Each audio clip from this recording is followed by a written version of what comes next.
Good morning and welcome to lesson 321 and a new section, What is Creation?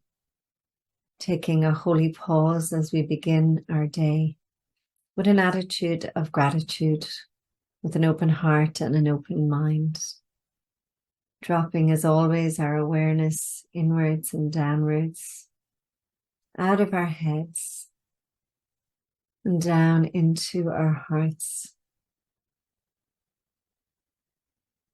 Opening our hearts in the presence of peace, of love and opportunities with which this day is filled.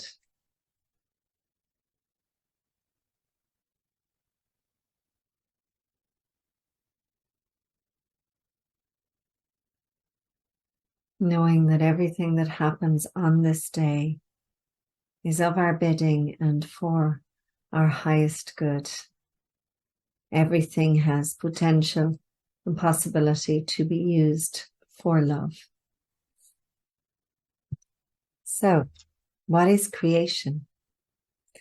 Creation is the sum of all God's thoughts, or all love's thoughts. In number, infinite, and everywhere without all limit. Only love creates, and only like itself. So that's even to pause there and to consider that only love creates more love, and that love is the only thing which actually creates. There was no time when all that it created was not there, nor will there be a time when anything that it created suffers any loss. So in truth, in the truth of our spirit, we can never, ever, ever suffer. Our consciousness can never suffer. Now we can bring thoughts of suffering and experiences of suffering into our conscious awareness. But these are thoughts. These are not God's thoughts. These are the ego's thoughts.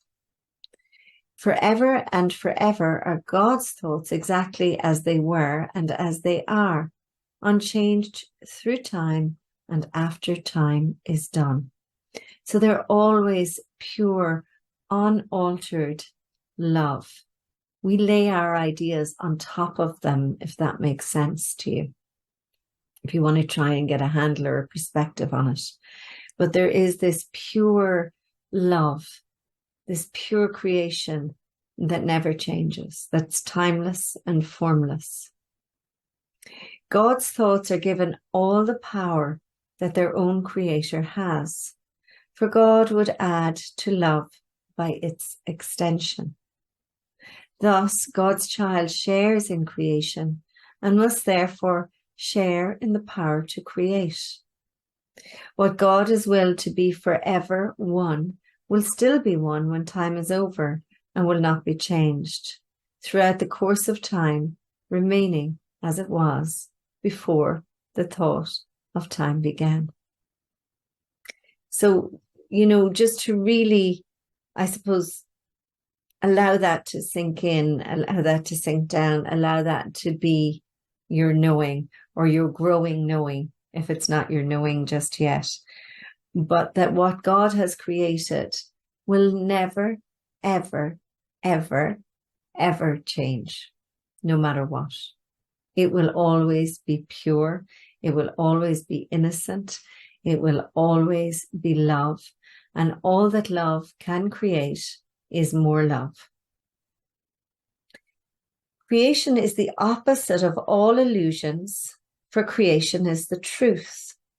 Creation is the holy child of God, for in creation is God's will complete in every aspect, making every part container of the whole.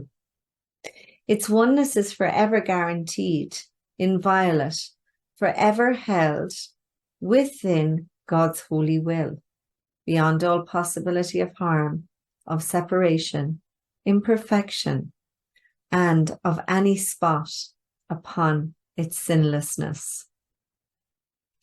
And that's particularly good news, if you happen like me to have been brought up Catholic. You know, this idea that we can have stains on our soul or, you know, black marks on us is lifted here when we're reminded that we are beyond all possibility of harm, of separation, imperfection, or any spot upon our sinlessness. So always remaining innocent. Everything else that happens at the level of the illusion that we make real, but it's not real. We are creation, children of our source. We seem to be discreet and unaware of our eternal unity with God. And I love this. You know, we seem to be unaware, and in truth, we do. That's why we're here, because we feel as though we're unaware of the fullness of it all. Yet back of all our doubts and past all our fears, there still is certainty. So behind it all, there's this inkling of a knowing. You know, we all have this inkling of a knowing that there's more to us. For love remains with all its thoughts, its sureness being theirs. God's memory is in our holy minds, which know their oneness and their unity with their Creator. Let our function be but just to let this memory return. Only to let God's will be done on earth. Only to be restored to sanity. And just to be as God created us. Our author calls to us and we hear its voice. And we forgive creation in the name of its Creator, holiness itself, whose holiness God's own creation shares, whose holiness is still a part of us. So this is all about remembering. This is all about lifting the lid on any doubt of who you be. You know, we're on our way home now. We're on lesson 321. My source, my freedom is in you alone. So reminding us there is nowhere else that we're going to find peace. There is nowhere else that we're going to find absolute freedom. There's nowhere else we're going to find salvation. I did not understand what made me free, nor what my freedom is, nor where to look to find it. My source I have searched in vain until I heard your voice directing me. And now I would guide myself no more. For I have neither made nor understood the way to find my freedom. I trust in you, you who endowed me with my freedom as your holy child. Will not be lost to me. Your voice directs me, and the way to you is opening and clear to me at last. My source, my freedom is in you alone.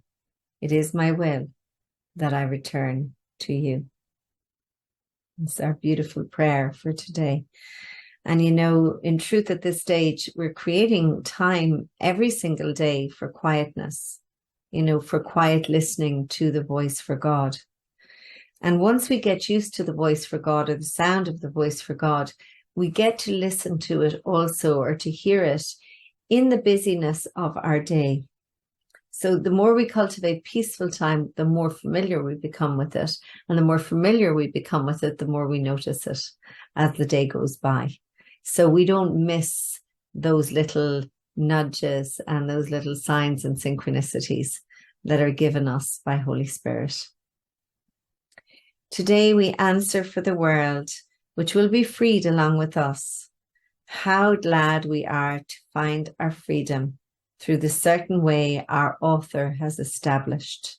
So it's kind of different as well for each and every one of us, even though we're going to the same place. But, you know, we might experience the Holy Spirit in different ways. And how sure is all the world's salvation when we learn our freedom can be found in love alone. There's nowhere else. I was saying it to my son, actually, it was yesterday. Love is the answer to everything. Judgment answers nothing, gets us nowhere. Love is literally the answer to everything. Even when it feels uncomfortable, undeserved, awkward, there is nothing else that is going to set us free. There is nothing else that is going to heal the world except for love.